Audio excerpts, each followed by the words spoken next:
د طالبانو رئیس الوزرا تاسې به یې کلیپ اورېدلی ولس ته وایي افغانانو ته وایي چې تاسې څه شی غواړئ نو رئیس الوزرا صاحب موږ اول ډوډۍ غواړو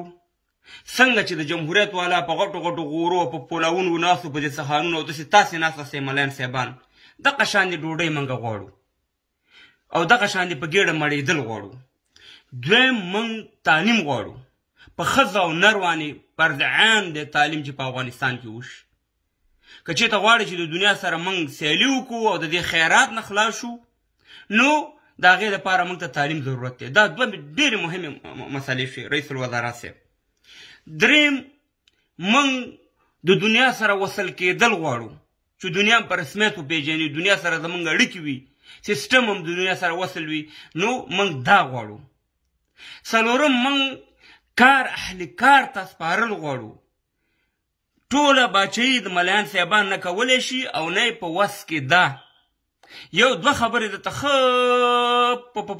په کلاو غوږونه واورئ چې د ملا بهترین ځای چې دی هغه منبر دی ملا نه تعلیم چاته ورکولی شي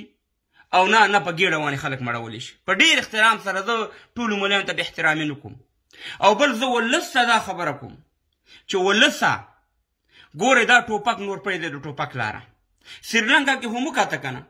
د سریلانکا حکومت غلو فسادي و خلک پسې راپاسې د په ارګ ورنه واته سیامرمان رئیس جمهور یې وشړلو او رئیس الوزرا یې وشړلو او ټولې لاره رخصت کړه ولس بدلون وکړو نو نور به ټوپک ته لاس نه کېده که دا 15 کاله چې موږ کوم دغه جنګ کړی دی یا به هم د امریکایي په ټوپک کړی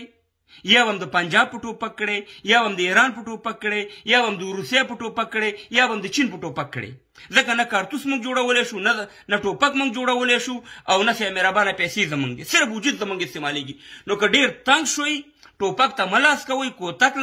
ته لاس کوئ او 2-3 لکه خلک چې تاسې راووتئ که جمهوریت والی او که طالبان یې ورننوځئ په دې ارګ باندې د یار نه یې بار وباسئ ته وګورئ چې په افغانستان کې بدلون راځي که نه راځي نو رئیس الوزرا صاحب دا زموږ غوښتنې دي د ولس غوښتنې دي که غواړئ چې دلته حکومت وکړي چې غواړئ چې دلته غاړه خلاصوي خپله غټو غټو غورګانو ته ناست هسې پولاونه خورئ ولس هم د ولږې مري خو خویندې میندې په تورخم په سپین بولده کې بېعزته کېږي په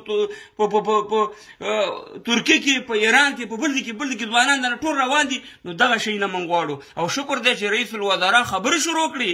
یو طالب چارواکي یا د طالب پلوی لغمانی ماما ما پسې ویډیو کړې ده وایي ما ته وایي ته د کامې بیړه یې نو اصلي بیړه خو تا په هر کې کېنولی دی